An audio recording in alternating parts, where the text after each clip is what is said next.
And speak to me about this new album. A slightly more mature record, would you say, to the previous one? Oh, absolutely. Yeah, huge. Yeah. I think, in the middle of making my first, or in between, I'm sorry, making my first record, to making Amos, a lot of growth, a lot of ups and downs, a lot of changes, a lot of professional changes. I think when you are touring around the United States and learning your craft and your audience, and you're constantly growing, and I took full advantage of being the opener on a lot of those tours that those artists brought us out on. So this record was just me going, hey, this is where I'm at right now, and being confident and going, hey, this is where I'm at right now, and this is where I've been in the last couple of years, and good and bad, here's where we're at. Yeah, it's really exciting to see the way that One That Got Away is kind of taken off and giving you another big platform. So tell us about that one and why you felt that was a good way to introduce the record. Well, so it was funny, man. We were recording the album, and technically, I mean, we had all the songs, but it just wasn't right. It was missing. And so I was writing, trying to figure it out, and I knew we needed a tempo. I knew that I was ready for it, my fans were ready for it, radio was ready for it, for us to just come up with something fun, just something that kind of just really embodied our live show as well. And like I said, I was writing for it and just wasn't nailing it. And Matt Ramsey from Old Dominion goes, I think we have a couple extra big hits laying around. So sent it to us and it was like, yes. And the funny thing is I actually heard that song before. But then it was like I heard it again and I was like, yes, yeah, this is it. And then we got into the studio and we just felt like we nailed it. And then as we started playing it live, we started seeing it grow. And I think a big learning part for me as an artist, and when we're picking singles, is how do I introduce this song? If I can not introduce it and people know what it is, then I think we got something cool going on. And that started early on. So it's just that song that, man, it just gets stuck in your head, and it's just a feel good song. And even tonight we'll play it in our 10-minute set, and you just everybody just kind of feels like it just feels good, man. It's that song that kind of just gets you in the mood. So. I was going to speak to you about the Old Dominion Boys because they had 2 other songs on the record as well, didn't they? Various members of the band. So what is it about their writing style that just kind of clicks for you? Yeah, they just, I think in songwriting, we're all trying to say something that has been said, but in a way it hasn't been said. And they nail that every time. I mean, just the way that their minds work, and lyrically and melodically, and you just listen to some of the lyrics and you go, how in the world did you think of that? I would have never thought of that. And that's what draws me to their songwriting. And like as I've gotten to know those guys and written with a couple of them, I mean, I write a lot of my songs trying to channel what they would do. I mean, I've been in writing sessions not long ago and we're stuck on a line, and I was going, what would the Old Dominion guys say here? Like, this is good.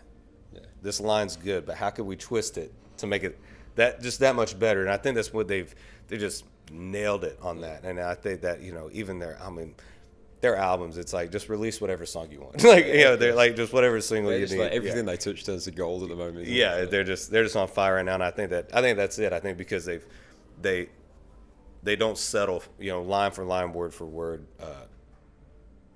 is meant to be, and it meant to be in that spot, and it shows. Yeah. So tell us about the music video that you did for One That Got Away in Miami. So it's quite a colourful, kind of energetic kind of video, wasn't it? Yeah.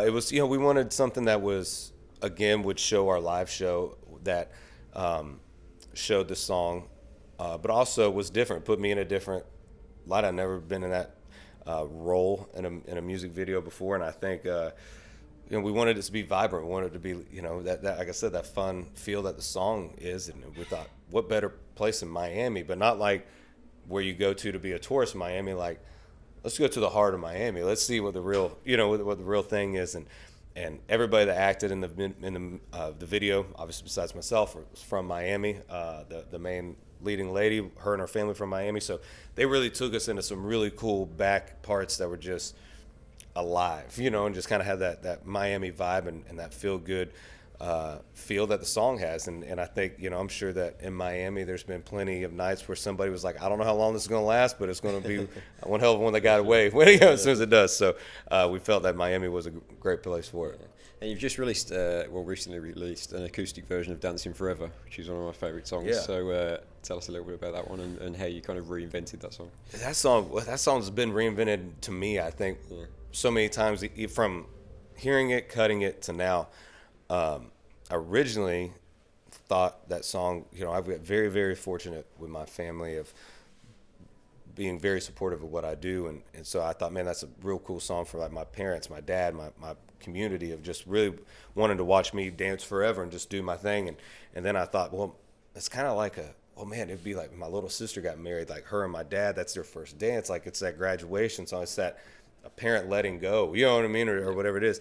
And then I meet Carly, and it's just, now it's came on this whole nother meaning for me of I just want to be the guy in her corner that lifts her up and just constantly encourages her. And I think both of us being in this industry of the low lows and high highs, luckily we can be there for each other. And so now it's like, it's taken on like 8 different meanings for me since listening to it. But I think that's what's great about country music is it grows with, the songs grow as you grow. So it was, it's a song that full production, man, it gets you. But I think that type of song needs to be broken down to acoustic and let those lyrics really shine, because once again, a couple of OD boys are on there, and man, they got some lyrics that'll really get you. And I think that sometimes the production can take away from the lyric a little bit. So we wanted to show that side and break it down and just do something cool for the fans. And I've been playing it. I do a VIP thing before my shows, and I started playing it acoustic, and we thought, man, that would be a cool version to do. So we just stripped it back and released it. I love it. And another guy that we've got at C2C this weekend is Travis Denning, who's involved in Her World or Mine. Mm-hmm. So tell us about how that song came about and why you had to grab hold of that one. Because I lived every line of that song. I remember calling or texting Travis going, I don't know if you've been following me in my house, but I was going through a pretty big breakup at the time. It was that was unexpected, and heard that song, and it was just like word for word every bit of it. And I thought, man, there's songs that you hear and you text the writer and go, hey, put that on hold, which means don't let anybody else hear this. Yeah. I called him, I called the others, I called my A&R, I called the publishers. I was like, yo, you're hearing it from me. Do not pitch this on to anybody else or I'll find you. Because I just felt like, man, it hit me at home every time I play it, still to this day. And it just, the way that it's left open for the listener to just put themselves in that position. We've all been in both sides of that. And I think that it's just one of those songs that it's just a universal feeling that we've all felt, and it needed to be heard. Yeah, it's amazing. And you mentioned earlier about your ACM nomination for New Male Artist of the Year. Does that feel weird to be considered a new male artist? Because to me, you're not a new artist at all. No, I say, man, I think that when the timing is right is when that happens. And so for me to be acknowledged by my peers and be acknowledged by the Academy, we've been working really hard to make that. And so I think that we're at that level that we're finally getting those people's nod of going, all right, we see you now. And so I think I am a new artist in a lot of their eyes because they've allowed me the years to grow, and then now they're going, okay, and I don't take that lightly. So where I do feel like I feel like I've been up for a minute, to see your name, but hey, I love it, man, and I'll take it, and I think I'm just honored. This year was a stacked year, so to be nominated and be in that top 5 is really cool. Awesome, so. And just finally, what's the long-term plan for the UK now? Because this festival has been a platform for so many artists to come back over here and do headline stuff. So is that a long-term goal for you? Yeah, I want to headline C2C. Come on, let's make it happen. Yeah, let's make it happen. We came to C2C because everybody's been talking about it, and we've wanted to be a part of it. We've seen the growth. I've heard the message. I've seen the messages of fans hitting us up, when you coming.